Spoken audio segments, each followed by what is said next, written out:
This is Will Beeman TV. Deontay Wilder says he accepts Oleksandr Usyk's challenge. Step in the office. I got your order. So, I just spoke about the Anthony Joshua and Wilder fight, right? And if it will happen, right? Because Wilder was talking about it on a platform, saying that he still wanted the Wilder. I mean the Joshua fight because he felt like Joshua was ducking him. Usyk is a different animal. I'm just gonna be real. I've seen people comment on that. I've had a few fans tell me about it, and they're like, "Yo, like he will." I'm not gonna use the K word, but he would dismantle Wilder with no problem. That's what people say. Do I think so?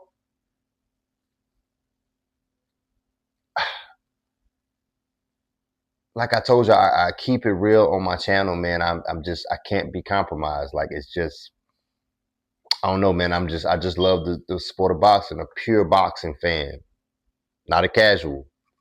Because I know the sport. I'm very detailed in the sport. I really pay attention to things that most normal people wouldn't pay attention to. All they want to see is somebody get knocked the hell out, or they just want to see just blood and gore, whatever. Like, as my cousin always says, they're not fans of boxing; they're fans of violence. But do I think Usyk would dismantle Wilder? I'm not gonna say he will dismantle him. He would outclass the hell out of Wilder. But I got to throw the but in there. Pause. I got to throw that in there. Wilder always has a puncher's chance. Any boxer will have a puncher's chance. But Wilder, for some reason, most people know, it's like he really, really has a puncher's chance. Most people just say that, oh, he has a puncher's chance. He has a puncher's chance. He really has a real puncher's chance with that right hand, dog. Like that damn brick oven of a hand, like, dude, like like, man has stones for hands. It's just if he can land it. That's the only problem. If he can set himself up, good shot placement, and land that right, Wilder can put anybody down with that damn right. If you don't telegraph it, he can sneak that right in there. He can mask it and land that right.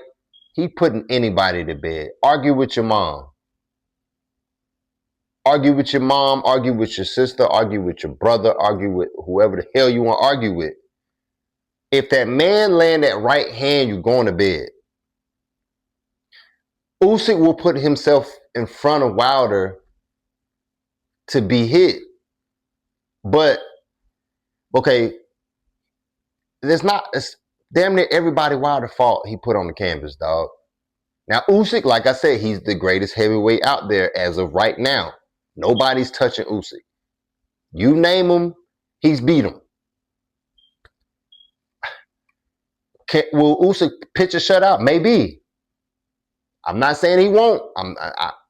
If I had to bet, of course, I would have to put my money on Usyk.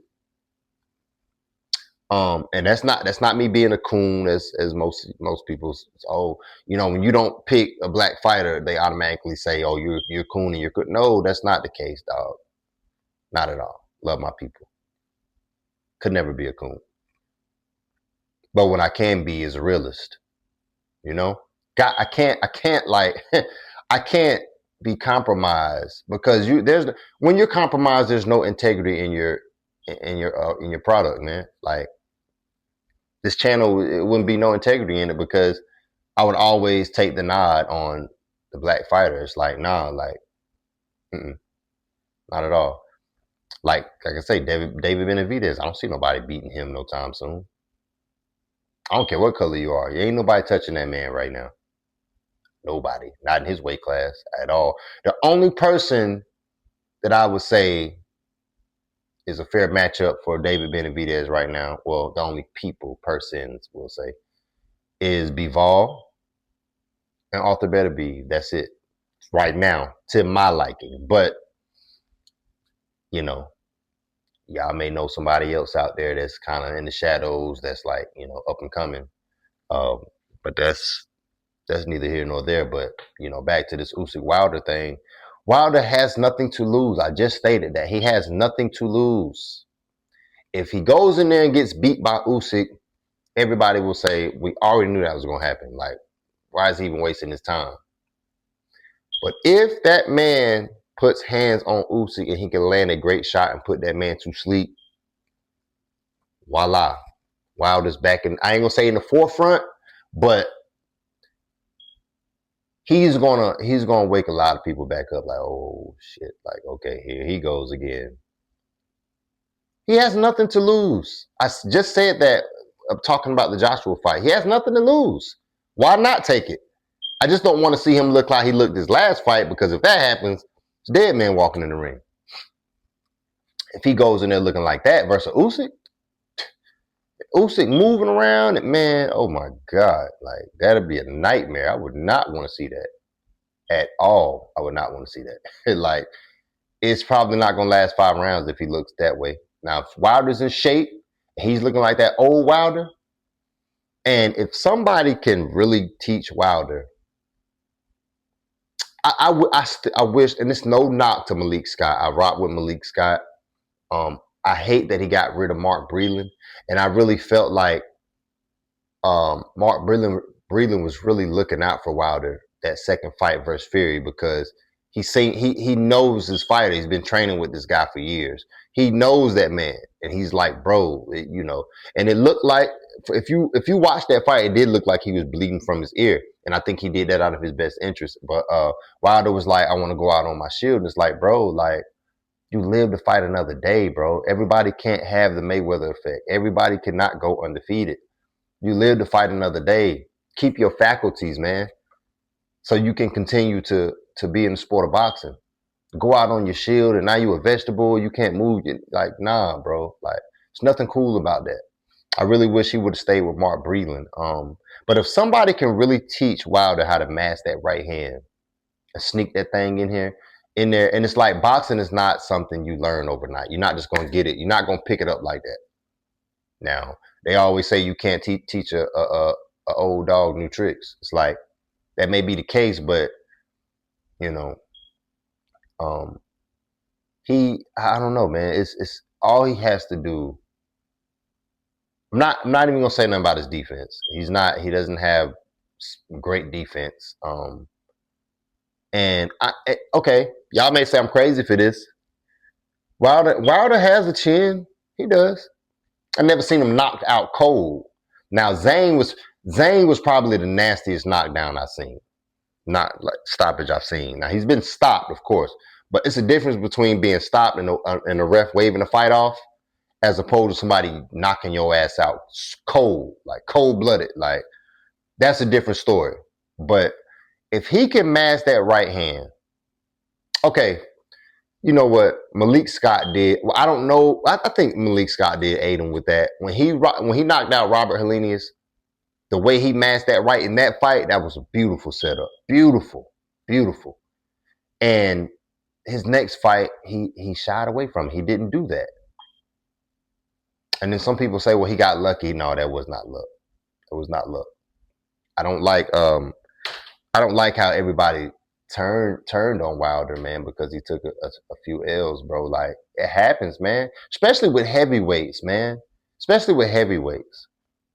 Like, that, too many people didn't turn on Tyson when he lost his first fight. Buster Douglas, when they say that was a lucky shot or what have you. But I just think that you can make all the excuses in the world you want for Tyson during that era. Tyson he said it himself, he wasn't prepared that fight. He wasn't prepared that fight. I think he was out partying and drinking and doing whatever he was doing. He got in the ring, and Mike Tyson, yeah, we're still talking about Wilder and Fury, but I'm just trying to, use an analogy to bring other points home. But Mike Tyson was so gifted and was getting guys out of there so quick that, and I've heard this from people, older guys of that era. They were saying that, like, Tyson he was so gifted that he didn't train for 12 rounds. Not saying he was lazy or nothing. He didn't train for 12 rounds because he knew he was. I mean, he trained for 12 rounds, you know, in sparring, you know, in your camp. But Tyson, I guess he would pace himself, like I guess sparring, because Tyson knew most guys wouldn't go 5 rounds with him. Tyson won off the face-off. Tyson won from the beginning of the fight, just like the Wilder effect. Once he sees his opponent and he's looking in his eyes, face off, all of that, press conference or whatever, you already beat right there because you're scared and you fear this man. Fury was just the first one to step up and show him, I ain't scared of you, dog. Like, yeah, you hit hard. Yeah, you do. You'll put me down. But I'm going to show you I'm going to get up. I'm going to show you resilience. I'm going to show you resistance, all of that good stuff, you know? And that's how I felt like with Tyson. Tyson wasn't prepared that fight. And then when he started running into guys of the likes of Holyfield and, you know, Lennox Lewis, all of those guys, like, it started going bad for him. But with Wilder, he's kind of on the same slope right now, you know? But I think, like I said, he has nothing to lose versus Usyk. If he lose, carry on. We knew you were going to lose. If he wins, total different conversation. Total different conversation. I think his next fight, I think they were trying to say, was Derek Chisora. I mean, you see what he did to King Kong. But I don't know, man. Wilder's not the same fighter when he fought King Kong, man. Ortiz, he was not the same. He's not the same fighter. So I don't know. Derek Chisora's a dog. He's headhunting. He coming straight forward. Now Wilder likes those kind of fighters. Wilder does. But the Wilder we've been getting compared to who beat King Kong, I don't know, man. Like, Chisora clipped him with one of them good shots. He might go, and he went down with Zane. Now Zane is a very skilled fighter. Like, you know, he snuck one in there and caught Wilder off. You know, he caught him with a shot he didn't see, and it spun Wilder around, and Wilder, his faculties was off. He didn't know where the hell he was at. Then Zane came around and cleaned him up. Like, you know what I mean? Chisora ain't sneaking shit in there. You know it was coming. You just better brace for it. I'm trying to knock your block off. That's what Chisora's on. I don't give a damn about that. I ain't trying to. This is going to be a brawl. I'm not finna sit here and show you I got good defense. No. You can hit me whatever the you want to hit me with. You can hit me with whatever the hell you want to hit me with. I'm coming straight down the pipeline. I'm sending these shots right back at you. And if Wilder can't withstand those punches, I don't. If that is the case, he is taking that fight with Chisora. We may not see him with Usyk. We may be thinking about retirement, but I think if that hungry Wilder comes in there, Chisora gonna go to bed, sir. He's going to bed. Yeah. But yeah, like I said, man, I got Usyk in that fight. But like I told y'all, Wilder ain't got nothing to lose, man. So it is what it is, man. But yeah, you guys like, comment, subscribe. Appreciate all my new followers and subscribers. Thank you guys. Hit that notification bell, please. And we out of here.